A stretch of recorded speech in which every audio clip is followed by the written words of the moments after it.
नमस्कार दोस्तों, आपका वापस से स्वागत है ज्योतिष की क्लास 7 के अंदर।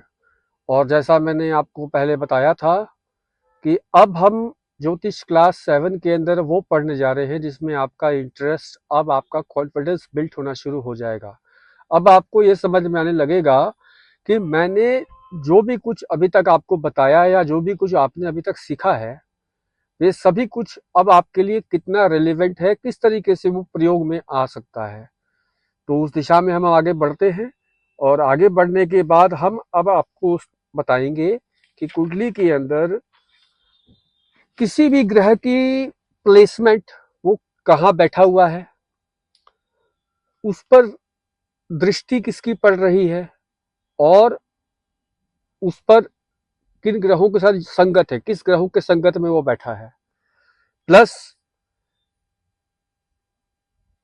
हम इसको इस तरीके से समझने की कोशिश करेंगे ताकि आपको अब क्लैरिटी समझ में आने लगेगा। तो अब मैं आपको हमेशा जब भी स्वागत करता हूं तो श्री राम का कह के करता हूं।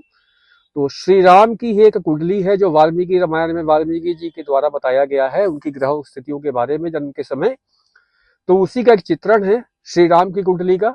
हम जरा उस पर दृष्टि देते हैं। तो अब आप देखिए, ये श्री राम की कुंडली है। इसको अब आप ऐसा कीजिए, इस कुंडली को अब आप पहले अपने पास उकेर लीजिए अपने कागज पर, ताकि आपको सुविधा रहे। मैं जब आपको बताऊंगा तो आप उसको आराम से समझते रहेंगे। अभी मैं आपको छोटा सा एग्जाम्पल दे देता हूं यहां पर समझाने के लिए। देखिए, ये कुंडली तो हो गई। अब हम इसको प्रिपेयर करने से पहले एक प्रिपरेशन और करेंगे। 3 लाइनें वर्टिकल में, 3 लाइनें हॉरिजॉन्टल, इस तरीके से आप खींचिए। खींचने के बाद एक घर छोड़कर यहां पर पी लिखिए। पी का मतलब होता है प्लेसमेंट। एक ए लिखिए, इसका मतलब होता है एस्पेक्ट। यहां पर हो गया ग्रह कहां पर प्लेस्ड है, सही जगह प्लेस्ड है, वहां उस जिस भाव की हम चर्चा कर रहे हैं। जैसे कि अब हम इस कुंडली के अंदर हम विचार करेंगे। मान लो कि इस कुंडली के अंदर हम विचार कर रहे हैं कि जब श्री राम जी पैदा हुए तो उसके बाद दशरथ जी ने पंडित जी से पूछा, ज्योतिषों से, कि आप मुझे बताइए मेरे बच्चे के भविष्य के बारे में। और भविष्य के बारे में जन्म के समय या जन्म से बाल अवस्था के अंदर वो पहला प्रश्न क्या पूछेंगे? या तो सेहत के बारे में पूछेंगे ओवरऑल, या नहीं तो उसकी शिक्षा के बारे में पूछेंगे, क्योंकि ये अभी फिलहाल जो सामने होता है बच्चे का, वो सबसे पहले उसकी शिक्षा होती है। तो हम मानते हैं कि दशरथ जी ने पंडित जी से शिक्षा के बारे में पूछा। तो देखिए, आपको कुंडली अपने आप में कभी भी कुछ नहीं बोलेगी। जब तक हम इसमें कोई प्रश्न नहीं लगाएंगे तब तक ये अपने आप में कुछ भी नहीं बोल रही। अब हमने 5वें भाव का प्रश्न जब दशरथ जी ने पंडित जी से पूछा, तो 5वें भाव पर ध्यान केंद्रित करते हुए हम इसका विश्लेषण करेंगे। जब हम इसका विश्लेषण करेंगे तो उस जगह पे एक फॉर्मूला काम करेगा। वो करेगा प्लेसमेंट का, एस्पेक्ट यानी उसकी दृष्टि का, कंजक्शन यानी युति का, यानी कि किस ग्रह की किसके साथ युति है, उस ग्रह की जो पंचम भाव का स्वामी है, इस भाव पे क्या कोई प्लेसमेंट है, ये देख लेंगे। दृष्टि है तो दृष्टि देख लेंगे। फिर उस भाव पर कोई युति है, तो जब ग्रह ही कोई नहीं है तो युति क्या होगी? तो युति भी नहीं होगी। अब ये पीएसी लिख लिया। अब इसके बाद एक घर छोड़कर यहां पर लिखना है हाउस, यानी भाव। किस भाव की हम चर्चा कर रहे हैं ये तो हम उपाय बता दिए। यहां पर है किस भाव की चर्चा कर रहे हैं, तो हाउस। फिर हाउस का स्वामी, यानी 8 नंबर लिखा है, वृश्चिक राशि हो गई, तो इसका स्वामी कौन हुआ? तो मंगल हुआ। तो मंगल की स्थिति क्या है कुंडली के अंदर? तो हम मंगल की स्थिति देखेंगे। फिर हम देखेंगे कि पंचम भाव का कारक कौन होता है। आपको याद होगा, मैंने आपको बताया था कि शिक्षा का और बुद्धि का भाव अगर हम देखते हैं तो उसका विचार हम बुध और गुरु से करते हैं। यानी कि ज्ञान का विचार करेंगे तो हम गुरु से करेंगे, और बुद्धि के कुशाग्र होने की अगर हम विचार करेंगे तो बुध से करेंगे। तो इस भाव में दो कारक काम करेंगे, और कोई कारक, शनि का इससे कोई संबंध नहीं, चंद्रमा का इससे कोई संबंध नहीं, राहु का कोई संबंध नहीं, सूर्य का इससे कोई संबंध नहीं, शुक्र का इससे कोई संबंध नहीं, केतु का इससे कोई संबंध नहीं। तो यहां पर दो ग्रहों का संबंध देखा जाएगा। तो यहां पर अब हम क्या कर रहे हैं, इस तरीके से एक चार्ट बना रहे हैं। अब मैं आपको इस कुंडली को केवल इसी कैमरे से आपको समझाने का प्रयास करता हूं कि देखिए, दशरथ जी ने जब पूछा कि एजुकेशन का भाव 5वें भाव से हम देख रहे हैं, उसका विश्लेषण विद्या बुद्धि का विचार हम करेंगे। तो हम कैसे करेंगे? तो सबसे पहले हम देखेंगे हाउस को, यानी भाव को।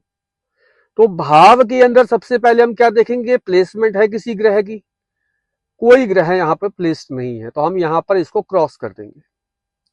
ठीक है। अब इसके बाद हम देखते हैं कि इस घर पर किसी ग्रह की दृष्टि पड़ रही है। तो देखिए, यहां से गुरु की दृष्टि पड़ रही है पंचम, और बुध की दृष्टि पड़ रही है सप्तम। ये कैसे पड़ रही है? 1 2 3 4 5, और बुध की दृष्टि सातवीं कैसे पड़ रही है? तो 1 2 3 4 5 6 7।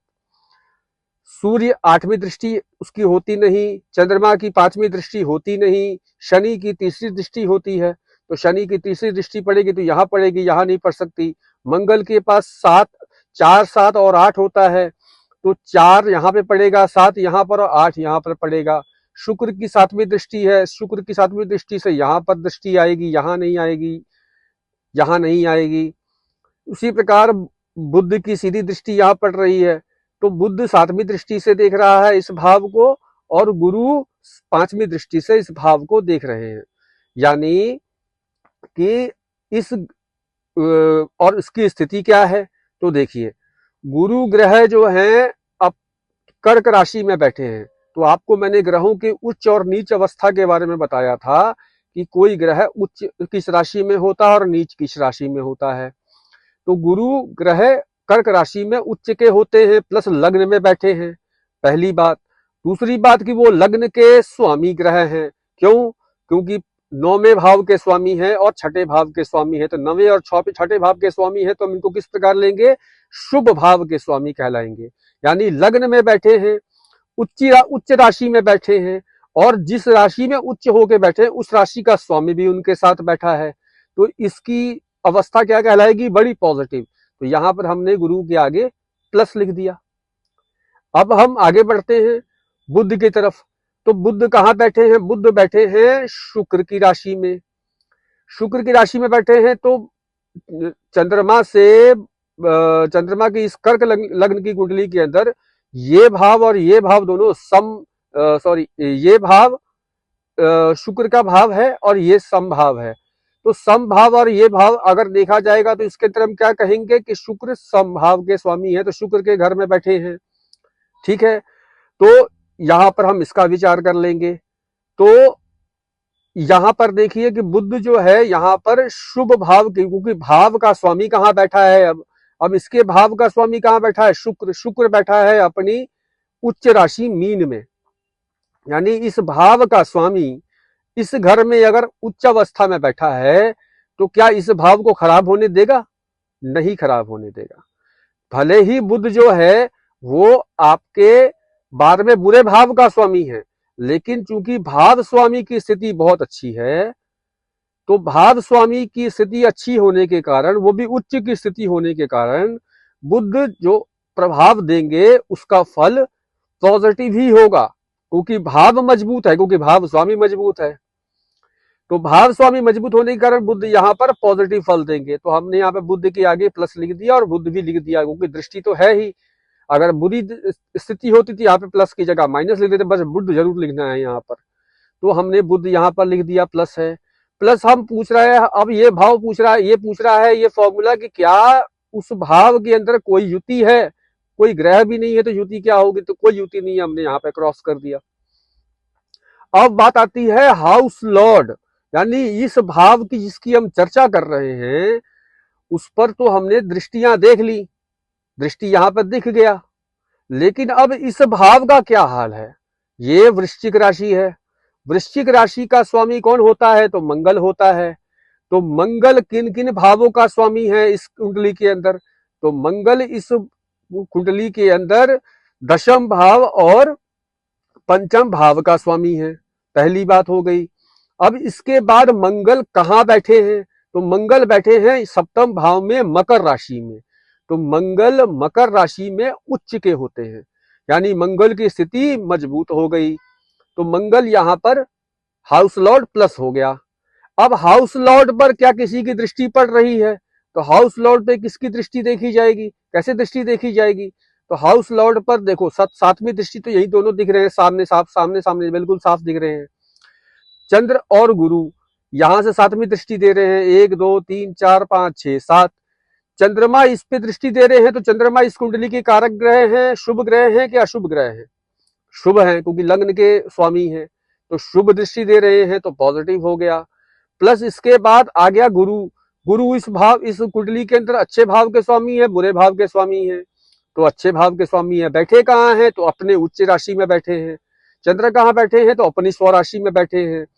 तो जब कोई ग्रह अपनी ही राशि में बैठा हो, भले ही किसी भाव में हो, तो वो आपको मजबूत घर कराता है, वो बुरा फल नहीं देता।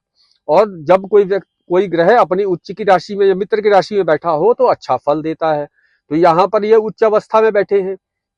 तो गुरु और चंद्र जो हैं सातवीं दृष्टि से हाउस लॉर्ड को देख रहे हैं, यानी इस हाउस के स्वामी को गुरु और चंद्र भी देख रहे हैं सामने से। ठीक है जी। ये देखिए, ये यहां पर ऐसे देख रहे हैं, ये भी यहां पर ऐसे देख रहे हैं। ठीक है। तो गुरु और चंद्र की स्थिति दोनों पॉजिटिव हो गई। तो यहाँ पे हमने क्या लिख दिया? यहाँ पर हमने लिख दिया कि गुरु और चंद्र जो हैं प्लस प्लस हो गए। अब पूछा जा रहा है कि क्या इस भाव के अंदर कोई इसके साथ कोई युति है, मंगल के साथ किसी ग्रह की युति है? तो नहीं, मंगल यहाँ अकेले बैठे हैं, तो कोई कंजक्शन नहीं है, हमने वहां पर क्रॉस कर दिया। अब बात आती है, ये हो गया आपका हाउस, ये हाउस लॉर्ड, और ये सिग्निफिकेंट यानी कि कारक। अब आपको याद होगा हमने बताया था हर भाव के हर कार्य के कारक ग्रह होते हैं। तो जैसे कि बुद्धि का, शिक्षा का, ज्ञान का कारक कौन होता है? तो गुरु और बुध। ज्ञान के कारक गुरु होते हैं और बुद्धि के कारक बुध होते हैं। तो जब इन दोनों के बारे में हम इस घर का विचार कर रहे हैं, तो इसका जो डिपार्टमेंट हेड है, who is in charge of this department, तो बुध और गुरु इसके डिपार्टमेंट हेड हो गए। तो हम गुरु और बुध की स्थिति को देखेंगे। तो चलिए हम सबसे पहले बढ़ते हैं, यहां से आते हैं ऐसे ऐसे ऐसे ऐसे ऐसे ऐसे ऐसे ऐसे ऐसे, यहाँ पे आ गए, यहाँ पे आ गए। सबसे पहले आगे गुरु। तो प्रथम भाव में गुरु बैठे हैं। गुरु की स्थिति क्या है? गुरु उच्च राशि में बैठे हैं। तो गुरु उच्च राशि में बैठे हैं तो भैया अच्छा फल देने के लिए एकदम प्रबल है, तो प्लस कर दिया। अब इसके बाद आते हैं बुध पे। तो बुध यहाँ पर कहाँ बैठे हैं? बुध यहाँ पर बैठे हैं एकादश भाव में। एकादश भाव में बैठे हैं और एकादश भाव का स्वामी अपनी उच्च अवस्था में बैठा, यानी ये भाव खराब नहीं होगा। तो यहां से वो जो भी फल देंगे अच्छा फल देंगे। तो बुध यहां पर गया, सातवीं दृष्टि यहां पे डाल रहा है। तो यहां पर क्या हुआ कि ये हमने आपको बता दिया। अब हम बात कर रहे हैं गुरु के ऊपर किसकी दृष्टि पड़ रही है, यानी कि अब हम ये, सॉरी मैं आगे बढ़ गया था, ये कारक है, बुध, गुरु और बुध कारक है। ठीक है, उन दोनों की स्थिति बड़ी प्रबल दिख गई हमें, प्लस प्लस कर दिया। अब गुरु पर किस ग्रह की दृष्टि है? तो गुरु पर किस ग्रह की दृष्टि है? तो मंगल की सातवीं दृष्टि सीधी दिख रही है कि मंगल सातवीं दृष्टि दे रहे हैं। ठीक है, मंगल किस भाव के स्वामी है? इसी भाव के स्वामी है, पंचम भाव के स्वामी है, ये गुरु पे दृष्टि दे रहे हैं, तो पॉजिटिव हो गया। ठीक है, प्लस इसके बाद मंगल पॉजिटिव हो गया। अब इसके बाद आता है कि इस पर और गुरु ग्रह पे और किसकी दृष्टि पड़ रही है? तो गुरु ग्रह पे दृष्टि पड़ रही है, वो किसकी पड़ेगी? और देखो जरा, 1 2 3 4 5 6 7 8 9 10, 10वीं दृष्टि पड़ रही है शनि की। शनि अपनी 10वीं दृष्टि दे रहे हैं गुरु पर। तो शनि की स्थिति क्या है? शनि अपनी उच्च राशि में केंद्र में आकर बैठे हैं। ठीक है, अब शनि 7वें और 8वें भाव के स्वामी है। वैसे तो इस कुंडली में बुरे भाव के स्वामी है, पर उनकी स्थिति का निर्णय किस प्रकार करेंगे कि ये इस भाव में किस भाव में बैठे हैं? तो चतुर्थ भाव में बैठे हैं। चतुर्थ भाव का स्वामी कौन है? तो शुक्र है। शुक्र कहाँ बैठा है? मजबूत अवस्था में, यानी ये अपने घर को खराब नहीं होने देगा। तो जब ये अवस्था अच्छी होगी तो शनि भी यहाँ पे अच्छे फल देने लायक हो गए। तो शनि जब 10वीं दृष्टि से यहाँ पर दे रहे हैं तो ये भी पॉजिटिव हो गया। तो यहाँ पर क्या हुआ? मंगल और शनि दोनों की दृष्टियां पड़ रही हैं गुरु पर, ठीक है, और किसी ग्रह की दृष्टि नहीं पड़ रही। अब इसी प्रकार हम देखते हैं कि बुध पर किसकी दृष्टि पड़ रही है। तो बुध पर किसकी दृष्टि पड़ रही है देखा जाए तो बुध पर दृष्टि पड़ रही है 1 2 3 4 5, चौथी दृष्टि हो सकती है 6 7 8 9 10। किसी भी ग्रह की दृष्टि बुध पर नहीं पड़ रही है। बुध पर किसी भी ग्रह की दृष्टि नहीं पड़ रही है। तो यहाँ पर वो अपनी अच्छी अवस्था में, यहाँ पर इसका हो गया प्लस। बुध इसी के हिसाब से अनुरूप फल देगा। जब यहाँ पे हमने निर्णय किया था बुध जो है अच्छा फल दे रहा है यहाँ पर। अब इसके बाद आता है कंजक्शन। तो अब हम देखते हैं कि उस कारक ग्रह के साथ कंजक्शन किसकी है। तो देखिए बुध अकेले बैठे हैं और दूसरे कारक ग्रह गुरु जो हैं वो चंद्र के साथ बैठे हैं अपनी उच्च राशि में, और जिस राशि में बैठे हैं उस राशि का स्वामी चंद्र है। तो उसके साथ युति होगी तो अति शुभ योग हो गया, ठीक है। तो यहाँ पर इस योग के बारे में भी हम आपको बताएंगे कि चंद्रमा और गुरु का जो योग होता है उसको गज केसरी योग कहते हैं। ये सब चीजें हम बाद में पढ़ेंगे। फिलहाल आप ये समझिए कि गुरु और बुध कारक थे, हम कारक को खोज रहे हैं, बाकी दोनों लाइनों को भूल जाओ। कारक के अंदर हमने देखा कि गुरु और बुध हमारे कारक है, दोनों की स्थिति अच्छी, यहाँ पे प्लस प्लस कर दिया। अब हमने देखा एस्पेक्ट, यानी उन पर दृष्टि किस किस की पड़ रही है। तो गुरु पर दृष्टि हमने निर्णय कर लिया, गुरु पे मंगल और शनि दोनों की दृष्टि पड़ रही है, ठीक है। अब इसके बाद हम आगे बढ़ते हैं बुध पे। तो बुध पे किसकी दृष्टि पड़ रही है? तो बुध पर किसी की भी दृष्टि नहीं पड़ रही है, यानी बुध जो है एकदम निष्प्रभाव है, और जो पहले के भाव में नियत हो चुका है, जैसा जैसा उनका व्यवहार होगा वही व्यवहार वो करेंगे, यानी बुध जो है पॉजिटिव हो गए। तो अब यहाँ पे हमने प्लस प्लस कर दिया। अब हम बात कर रहे हैं युति की। तो बुध के साथ किसी की युति नहीं है, और गुरु के साथ युति है, लेकिन किसकी है? चंद्रमा की है। तो ये भी प्लस हो गया, यानी जो उसके साथ संगत है वो संगत उनके लिए उपयोगी है, हितकारी है। तो यहाँ पर गुरु और चंद्र का युति भी हमने प्लस कर दिया। तो अब हम कैसे, यहाँ पे सब कुछ ही प्लस प्लस आ रहा है, कोई भी माइनस नहीं आया अभी तक। जब माइनस नहीं आया तो हम क्या कहेंगे इस बच्चे के बारे में कि भैया इसकी बुद्धि और ज्ञान बहुत ही प्रबल होगा, बहुत अच्छी शिक्षा प्राप्त करेगा और बहुत कुशाग्र बुद्धि का होगा बच्चा, ठीक है। तो ये जन्म कुंडली श्री राम की है, तो बहुत ही पुण्य कुंडली है। तो आप इस तरीके से विचार आप कर सकते हैं। पहले आपको इंट्रोडक्टरी दे रहा हूं। अब मान लो कि राम जी के बारे में विचार, अब थोड़े राम जी बड़े हो गए, 16-17 साल के हो गए। अब दशरथ जी के मन में ख्याल आ गया कि पंडित जी ये बताइए इसका प्रोफेशन कैसा रहेगा, मतलब राजा कैसा बनेगा, ये राजा अच्छा होगा या नहीं होगा, किस प्रकार का राजा होगा। तो अब उसका विचार करते हैं दशम भाव से।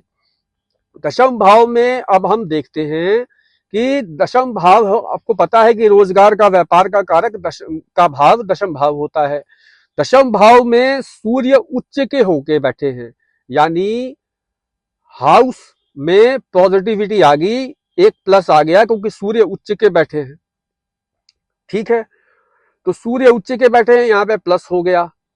प्लस उसके बाद वो यहाँ पे समभाव के स्वामी भी हैं, तो यहाँ पे प्लस ही कहलाएगा। प्लस इसके बाद इस भाव पर दृष्टि किस किस की है?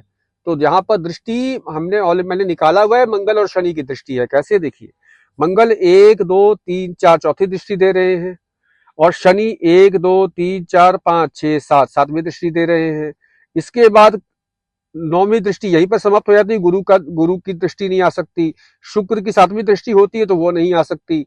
तो यहाँ पर केवल मंगल और शनि यहाँ पर अपना दृष्टि दे रहे हैं। और मंगल और शनि क्या है यहाँ पर? तो शनि अपनी उच्च राशि में बैठे हैं, मंगल अपनी उच्च राशि में बैठे हैं। तो जब दोनों ही उच्च राशि में बैठे हैं तो वो अच्छा फल देंगे। तो यहाँ पर दोनों ही चीजें प्लस हो गई। अब इसके बाद आता है कि क्या इस भाव में कोई युति है? तो हमने यहाँ पे लिखा कोई युति नहीं है, क्योंकि सूर्य अकेले बैठे हैं। अब हम आगे बढ़ते हैं हाउस लॉर्ड। अब एक पहले भाव का स्वामी कौन है? ये दशम भाव का स्वामी कौन है? 1 नंबर लिखा है मेष राशि। मेष राशि का स्वामी कौन हुआ? तो मेष राशि का स्वामी हुआ मंगल। तो मंगल की स्थिति देखी जाए, मंगल कहाँ पे प्लेस्ड है, तो मंगल भैया अपनी उच्च राशि में सप्तम भाव में प्लेस्ड है, यानी कि ये पॉजिटिव हो गया। अब इसके बाद मंगल ग्रह पे किस किस की दृष्टि पड़ रही है, तो मंगल पे दृष्टि पड़ रही है गुरु और चंद्र की, और किसी ग्रह की दृष्टि नहीं पड़ रही। चंद्रमा और गुरु की दृष्टि पड़ रही है, चंद्रमा और गुरु की दृष्टि इस पे पड़ रही है, तो चंद्रमा और गुरु जो है यहाँ पर इस कुंडली में कारक है, तो यहाँ पर ये दोनों भी प्लस प्लस हो गया। अब इसके बाद कह रहे हैं यहाँ पे कोई युति है, तो हमने कहा कोई युति नहीं है। फिर अब हम आगे बढ़ते हैं, अब हम कहते हैं जी कारक क्या है, कारक ग्रह क्या है। तो देखिए कारक ग्रह की अगर हम बात करें तो राजा कैसा होता है, राजा सूर्य के जैसा होता है। आपको बताया था ग्रहों के प्रकार, राजा क्या है, सूर्य है। तो हम कारक ग्रह कौन हुआ इस कुंडली में, राजा की बात पूछा जा रहा है, तो राजा का प्रश्न पूछेंगे तो राजा का प्रश्न स्वयं यहीं पर बैठे हैं, यानी कि प्लस तो हो ही गया, और वो भी उच्च राशि में बैठे हैं, तो एकदम पॉजिटिव बात हो गई कि हाँ जी ये राजा बनने योग्य तो हैं। अब हम देखते हैं कि इस पर सूर्य पर दृष्टि किस किस की पड़ रही है, तो सूर्य पर दृष्टि पड़ रही है चौथी दृष्टि मंगल की, और सातवीं दृष्टि पड़ रही है शनि की। तो एक बात विचार कीजिएगा, कभी भी गलती से ऐसा प्रेडिक्शन नहीं करना है कभी भी। वैसे तो ये प्रेडिक्शन करने की स्थिति अभी आपकी है भी नहीं, लेकिन फिर भी आपको उच्च और नीच के बारे में पता है तो बता दूं। सातवें घर में यानी सातवें घर में नहीं, सातवीं राशि में शनि उच्च के होते हैं, और मेष राशि में यानी 1 नंबर राशि में वो नीच के होते हैं। तो ऐसा कभी नहीं सोचना कि शनि नीच के ग्रह में अपनी नीच की राशि में अपनी दृष्टि दे रहे हैं, नहीं, वो जहां बैठे हैं वहीं से निश्चित होगा। दृष्टि कहां दे रहे हैं, किस भाव पे दे रहे हैं, उससे ऊंच नीच का विचार नहीं होता। तो शनि जब अपने सातवीं दृष्टि यहां पर दे रहे हैं दशम भाव में, और मंगल यहां पर चौथी दृष्टि दे रहे हैं दशम भाव में, तो मंगल क्या है, पराक्रम है, जुझारूपन है, लड़ाका है, तो बहुत ही पराक्रमी होंगे।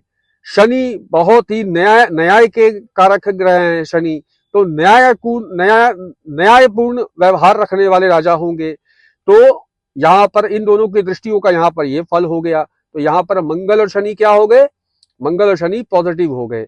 अब इसके बाद पूछ रहे हैं कि क्या यहाँ पर किसी ग्रह की युति है, कारक सूर्य के साथ किसी की युति है। इस भाव को भूल जाओ, अब सूर्य का विचार कर रहे हैं, क्योंकि कारक का विचार कर रहे हैं हम। तो सूर्य के साथ किसी की युति है तो नहीं है, तो यहाँ पर हमने क्रॉस कर दिया। तो इस प्रकार हम रामचंद्र जी के बारे में कह सकते हैं, क्योंकि वो हमें पता था उनका प्रोफेशन, तो हमने कुंडली में आपको उस तरीके से चित्रण करके बता दिया। अब हम आगे बढ़ते हैं, और हम बात करते हैं श्री कृष्ण की कुंडली। अब श्री कृष्ण की कुंडली में अगर हम बात करें तो सबसे पहले हम क्या बात करते हैं, श्री कृष्ण जी के बारे में बात करें तो सबसे पहले उनके नयन नक्श की बात कर लेते हैं। तो अब मान लो कि कोई बच्चा है, लल्ला पैदा हुआ, तो उसके बाद उनके माँ बाप ने पंडित जी से पूछा कि बच्चे का नयन नक्श कैसा है। तो पंडित जी ने कहा कि देखने में तो बच्चा अभी बहुत छोटा है, लेकिन नयन नक्श कैसा निकलेगा मैं आपको अभी बता देता हूँ। तो देखिए, तो नयन नक्श का हम विचार कहां से करते हैं, नयन नक्श का विचार हम कहां से करेंगे, रूप का विचार हम दूसरे भाव से करते हैं, यानी कि मुख का विचार हम दूसरे भाव से करते हैं। तो दूसरे भाव से अगर हम करेंगे तो उस भाव में कोई ग्रह प्लेस्ड है, हमने कहा नहीं। फिर हमने कहा कि उस भाव पे किसी की दृष्टि है, तो हमने चेक किया कि किसी भी ग्रह की दृष्टि नहीं है। इसकी भी फोटो खींच लो, आप खुद से चेक करो। देखिए, चंद्रमा की दृष्टि सातवीं होती है, पढ़ नहीं सकती। राहु और केतु की कोई दृष्टि नहीं होती, इसकी दृष्टि नहीं। गुरु की पांचवी दृष्टि होती है, गुरु की पांचवी दृष्टि यहाँ नहीं पड़ेगी, यहाँ पड़ेगी, तो यहाँ नहीं पड़ रही। उसके बाद हम मंगल की बात करें, मंगल की सातवीं और आठवीं दृष्टि होती है, और चौथी दृष्टि होती है। 1 2 3 4 5 6 7, सातवीं दृष्टि यहाँ पड़ रही है और आठवीं यहाँ पड़ रही है, यहाँ किसी मंगल की नहीं पड़ रही। शनि की 10वीं दृष्टि ही हो सकती है, यहाँ से बहुत दूर है, तो शनि की केवल विचार कर लेते हैं। 1 2 3 4 5 6 7 8 9 10, 10वीं दृष्टि हो गई। शुक्र की 7वीं दृष्टि हो गई, यहाँ पर केतु की कोई दृष्टि नहीं होती, तो यहाँ पर इस भाव पे किसी भी ग्रह की कोई दृष्टि नहीं है। अब इस ग्रह पे इस भाव में किसी की युति है, तो हमने कहा जी कोई युति नहीं है। अब हम विचार करते हैं इस भाव के स्वामी, इस भाव का स्वामी कहाँ बैठा है, तो इस भाव का स्वामी बैठा है पंचम भाव में, अपनी उच्च राशि में। तो उच्च राशि में बैठा है तो प्लस हो गया, यानी बुध बहुत अच्छी स्थिति में बैठा है, इस भाव का स्वामी बड़ी अच्छी स्थिति में बैठा है। ठीक है। अब इसके बाद बात करेंगे कि इस पर किसी की दृष्टि है तो इस पर दृष्टि है, 1 2 3 4 5 6 7, सातवीं दृष्टि पड़ रही है, गुरु यहां से सातवीं दृष्टि दे रहे हैं बुध पर।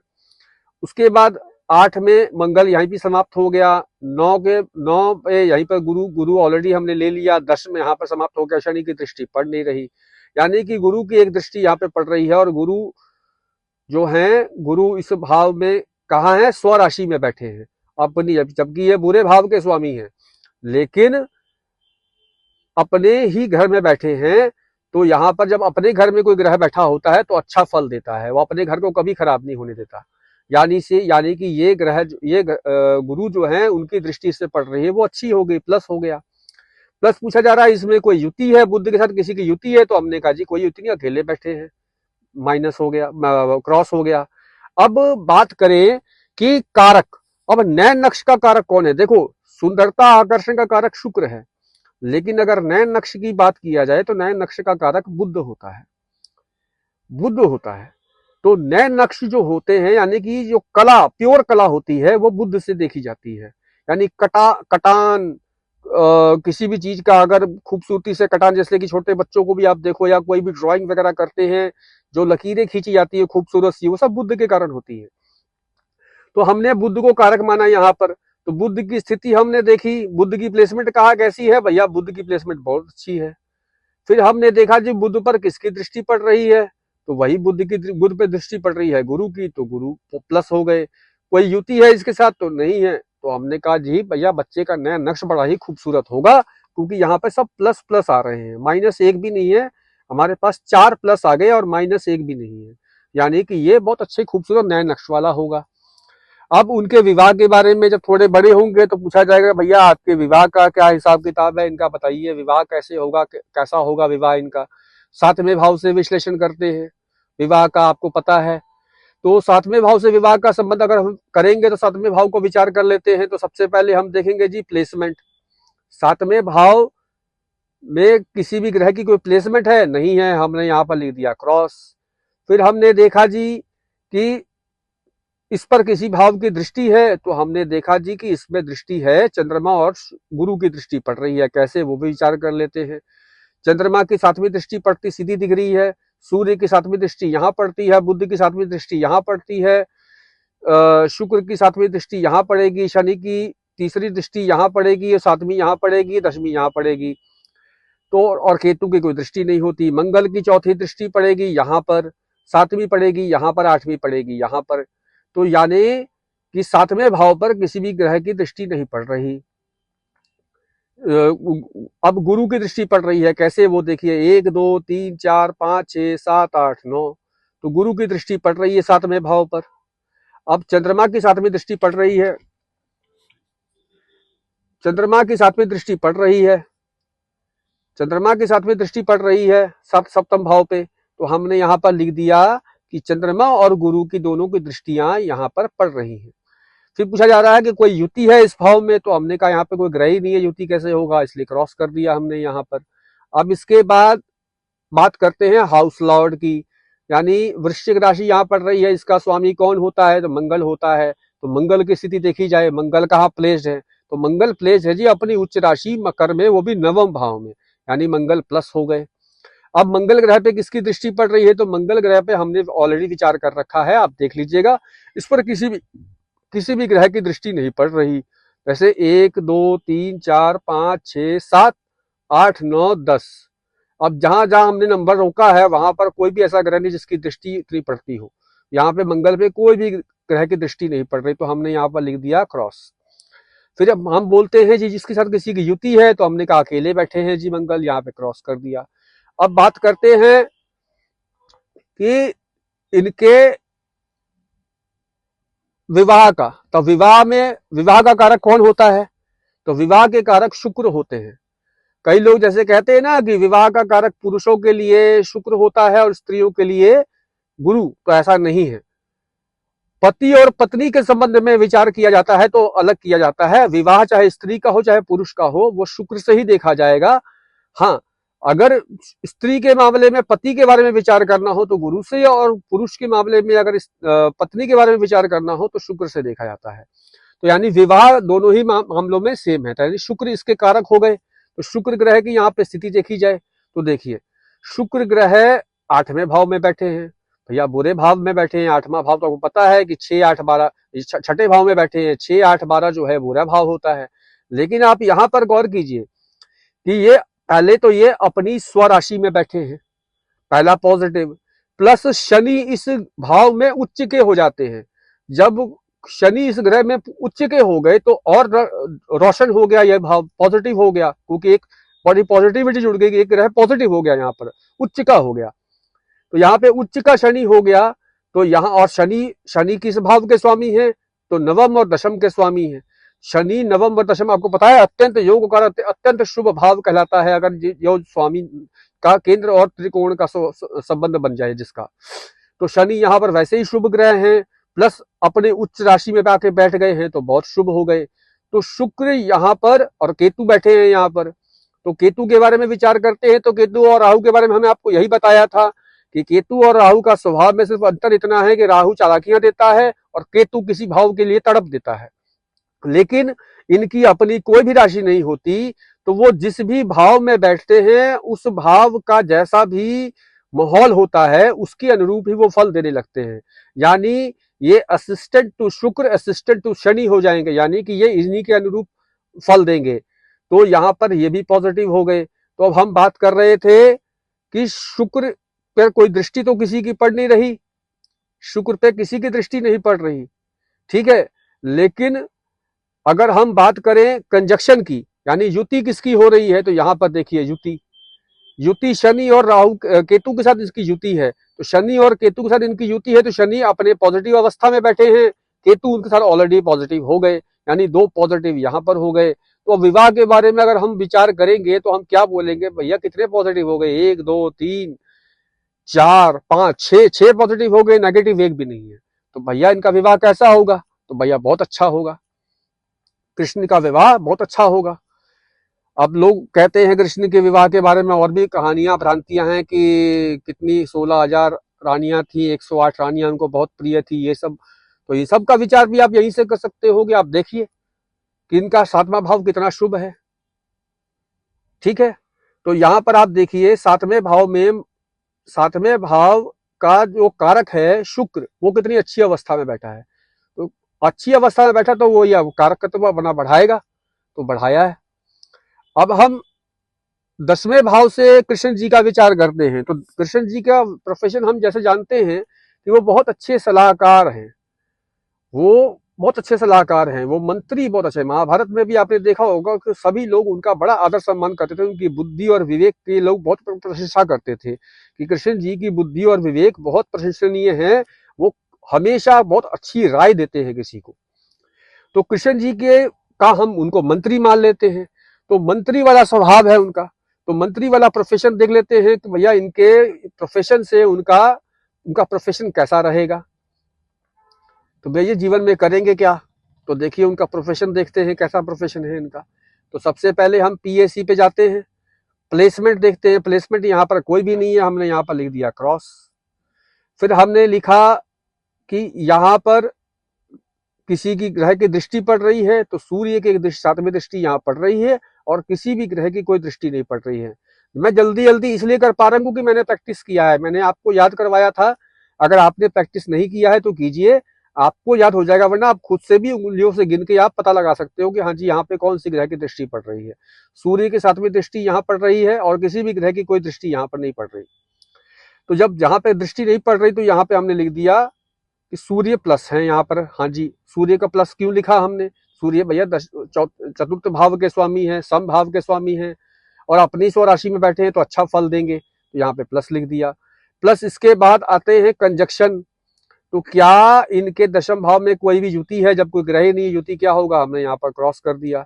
अब हम बात करते हैं कि इस भाव के भाव का स्वामी 11 नंबर लिखा है, इसका स्वामी कौन होता है, शनि होता है। मकर और कुंभ का स्वामी शनि है। तो शनि की स्थिति देखी जाए तो शनि बैठे हैं 6ठे भाव में, बुरे भाव में, लेकिन अपनी उच्च राशि में बैठे हैं। उच्च राशि में बैठे हैं तो पॉजिटिव फल हो गया। तो यहाँ पर हमने क्या देखा कि यहाँ पर शनि जो है पॉजिटिव हो गए। अब शनि पर किसी ग्रह की दृष्टि पड़ रही है तो हमने ऑलरेडी विचार कर रखा, यहाँ पर तीनों ग्रह पे किसी की दृष्टि नहीं पड़ रही, तो यहाँ पर शनि पर कोई दृष्टि नहीं है। अब इसके बाद इनकी कंजक्शन कैसी है, तो कंजक्शन यानी युति कैसी है, तो युति देखिए शुक्र और केतु के साथ है। नैसर्गिक रूप से शुक्र उनके मित्र भी हैं, पहली बात, प्लस वो अपनी ही राशि में बैठे हैं, प्लस वो लग्न के स्वामी भी हैं, तो इनकी युति पॉजिटिव होगी, संगत अच्छी हो गई। प्लस केतु, इस भाव का अभी तक क्या माहौल बना, पॉजिटिव बन गया, तो ये भी केतु पॉजिटिव फल दे रहे हैं। तो यानी कि शनि और केतु का युति जो है ये पॉजिटिव हो गया, सॉरी, शुक्र और केतु का युति जो है यहां पर पॉजिटिव हो गया। यानी हाउस लॉर्ड शनि की साथ जो कंजक्शन है, वो कंजक्शन दो जो संगत है, जिन ग्रहों के संगत में वो बैठे हैं, वो संगत बड़ा पॉजिटिव है, इसलिए प्लस प्लस कर दिया। अब बात करते हैं कि इनके मंत्री होने का, मंत्री का कारक कौन है? मंत्री गुरु होते हैं, बुद्ध होते हैं, यानी बुद्धि से और विवेक से, विवेक गुरु देते हैं, बुद्धि बुद्ध देते हैं। तो बुद्धि और विवेक का कारक है, तो बुद्ध और गुरु दोनों ही इसमें कारक हो गए। बुद्ध और गुरु दोनों कारक हो गए, तो हम पहले अलग अलग विचार करते हैं बुद्ध और गुरु के बारे में। सबसे पहले हम गुरु का विचार करते हैं। तो सबसे पहले गुरु की प्लेसमेंट देखी जाए। गुरु की प्लेसमेंट कहाँ है? गुरु जी अपने स्वराशि में बैठे हैं, एकादश भाव में। ठीक है जी, गुरु एकादश भाव में बैठे हैं, तो ये पॉजिटिव हो गए। यहाँ पर इनकी प्लेसमेंट केवल देखनी है कि भाव कहाँ है, इनका प्लस है। प्लस इसके बाद देखा जाएगा कि दूसरे ग्रह कौन से हैं? बुध। अब बुध की प्लेसमेंट कहाँ है? बुध जी अपने पंचम भाव में, अपनी उच्च राशि में कन्या में बैठे हैं, तो बुध भी यहाँ पर प्लस हो गए। प्लेसमेंट अच्छी है कारक की, यानी जो जो डिपार्टमेंट हेड है वो कंफर्टेबल पोजीशन में बैठे हुए हैं, जिन्होंने ये सब देना है वो अच्छी पोजीशन में बैठे हैं। अब उन पर किसकी दृष्टि पड़ रही है? तो गुरु पर दृष्टि देखा जाए, तो गुरु पर दृष्टि देखा जाए तो गुरु पर सातवीं दृष्टि बुध की पड़ रही है। 1 2 3 4 5 6 7, और उसके बाद किसी भी ग्रह की कोई दृष्टि गुरु पर नहीं पड़ रही, यानी बुध की दृष्टि पंचम भाव से, वो शुभ ग्रह अगर यहाँ पर दृष्टि दे रहे हैं तो फल क्या होगा? शुभ होगा। प्लस उसके बाद अब गुरु पे ध्यान दें, तो गुरु पर भी केवल बुध की दृष्टि पड़ रही है और किसी भी ग्रह की दृष्टि नहीं पड़ रही है इस कुंडली में, यानी बुध और गुरु दोनों ही पॉजिटिव हो गए। तो बुध और कारक ग्रह जो हैं, बुध और गुरु आपस में एक दूसरे को देख भी रहे हैं, तो बड़ा अच्छा संबंध बन गया। अब देखा जाए युति, तो गुरु के साथ किसी ग्रह की युति नहीं और बुध के साथ किसी ग्रह की युति नहीं, तो हमने यहाँ पर इसको माइनस कर दिया। तो हम यहाँ से क्या विचार करेंगे कि भैया इनका जो है प्रोफेशन इनका कैसा रहेगा? तो प्रोफेशन हम देख लेते हैं कितने प्लस आ गए। 1 2 3 4 5 6 7 8 प्लस आ गए और -1 भी नहीं है। तो हम क्या कहेंगे कि भैया ये व्यक्ति जो है, ये बच्चा जो है, ये बहुत अच्छा सलाहकार होगा और बहुत सफल होगा अपने प्रोफेशन के अंदर। तो यहाँ पर दशम भाव का विश्लेषण हो गया। अब यहाँ पर देखिए, अब यहाँ पर एक कुंडली और है। अब इस विषय में हम बात करते हैं पहले, फिर बताते हैं आपको।